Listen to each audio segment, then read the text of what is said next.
কচি নিম পাতার আবারও আমি দু ধরনের রেসিপি নিয়ে চলে এসেছি।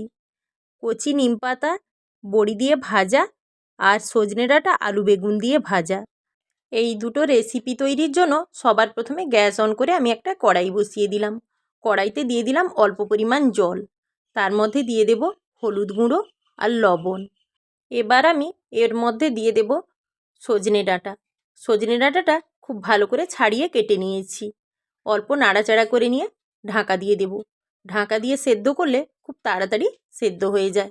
আর সজনে ডাঁটাটা সেইভাবে সেদ্ধ করতে হবে, সজনে ডাঁটাটা সেদ্ধ হয়ে যেন গলে না যায়। অল্প কিছুক্ষণ এইভাবে ঢাকা দিয়ে সেদ্ধ করে নিয়েছি। এবার দেখে নেওয়া যাক ডাঁটাটা সেদ্ধ কতটা হলো।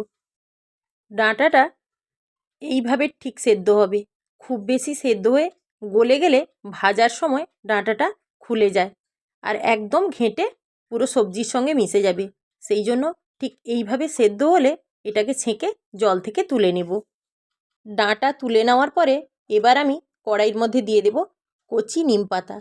নিম পাতাটা দেওয়ার আগে কড়াইটা যেন খুব ভালো করে গরম হয়ে যায়। এবার নিম পাতাটা দিয়ে নাড়াচাড়া করে মেলে রাখতে হবে। গ্যাসের ফ্লেম একদম কমিয়ে দিতে হবে। নিম পাতাটা এইভাবে ভাজলে একদম মুচমুচে আর খুবই সুন্দর হয়। নিম পাতার ভাজা যতটা মুচমুচে হবে তেতোটা ততটাই কম লাগবে। মাঝে মাঝে ঠিক এইভাবে নাড়াচাড়া করে দেব। সব সময় বাড়িতে রান্না করলে যতটা সম্ভব কম তেল দিয়ে রান্না করলে ততটাই স্বাস্থ্যকর হয়। সেই জন্য আমি প্রত্যেকটা রেসিপিতে একদম কম তেল মশলা দিয়ে রান্নার চেষ্টা করি। এবার আমি এর মধ্যে দিয়ে দেব গোটা কয়েক বড়ি আর দিয়ে দিলাম শুকনো লঙ্কা। গ্যাসের ফ্লেম এইভাবে কমিয়ে রেখে অনবরত নাড়াচাড়া করব। দিলেই কি হয়, বড়িটা বেশ সুন্দর মুচমুচে হয়ে যাবে, নিম পাতাটাও মুচমুচে হয়ে যাবে। আর তারপরেই তেল দিলে তেলটা খুবই অল্প পরিমাণ লাগে। বেশ কিছুক্ষণ এইভাবে অনবরত নাড়াচাড়া করে নিয়ে সবটা হালকা হালকা করে লাল করে নিয়েছি। এবার আমি এর মধ্যে দিয়ে দেব কিছুটা পরিমাণ সরিষার তেল।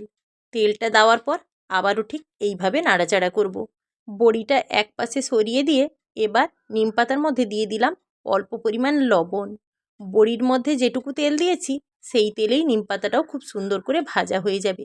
ঠিক এইভাবে অনবরত নাড়াচাড়া করে নিয়ে মুচমুচে করে ভেজে নেব কিছুক্ষণ।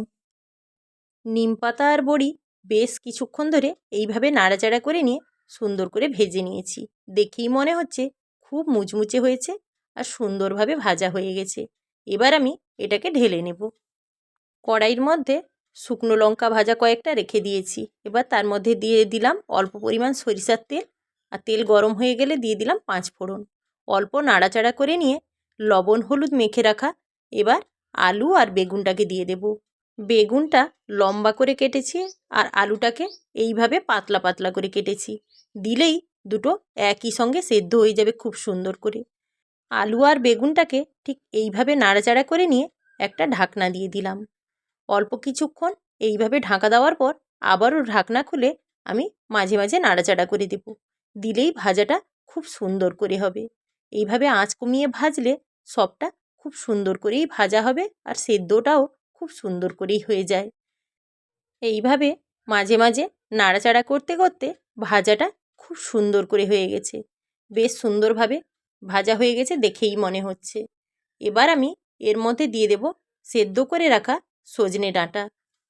সজনে ডাঁটা দেওয়ার পর গ্যাসের ফ্লেমটা মিডিয়াম করে দিতে হবে, কারণ সব কিছু সেদ্ধ হয়ে গেছে। আর বেশি আঁচ কমিয়ে রাখলে ডাঁটা আলু বেগুন সবগুলোই ঘেঁটে যাবে। ভালোভাবে একবার নাড়াচাড়া করে মিশিয়ে নেওয়ার পর ঠিক এইভাবে মেলে রেখে ভাজতে হবে। দিলে ডাঁটাটা খুব সুন্দর করে ভাজা হবে। ভাজাটা দেখে মনে হচ্ছে খুব সুন্দর করে ভাজা হয়ে গেছে। এবার আমি এটাকে ঢেলে নেব। এই ভাজাটায় আলাদা করে আর নিম পাতা দিলাম না। যেই কড়াইতে নিম পাতা ভাজা করেছিলাম সেই কড়াইতেই ভাজা করলে এই ভাজাটায় যথেষ্ট তেতো থাকে। আর এই ভাজা দুটো গরম ভাতের সঙ্গে এতটাই সুন্দর লাগবে, এটাকে একবার তৈরি না করলে বোঝাই যাবে না যেটা কতটাই সুন্দর। আর যারা নিমপাতা ভালোবাসে তাদের এই রেসিপি দুটো গরম ভাতের সঙ্গে অসাধারণ লাগবে। এবার আমার তৈরি হয়ে গেল একদম মুচমুচে বড়ি দিয়ে নিমপাতার ভাজা। নিমপাতাটা দেখলেই বোঝা যাবে যে কতটাই মুচমুচে হয়েছে। আর বড়িটাও বাড়িতে তৈরি বড়ি তো সেইভাবেই মুচমুচে হয়। আমার এই রেসিপি দুটো আপনাদের যদি ভালো লেগে থাকে আপনারা অবশ্যই আমার চ্যানেলটিকে সাবস্ক্রাইব করে দেবেন আর লাইক কমেন্ট শেয়ার করতে একদমই ভুলবেন না। আমি ফিরে আসছি আবারও নতুন নতুন রান্নার রেসিপি নিয়ে।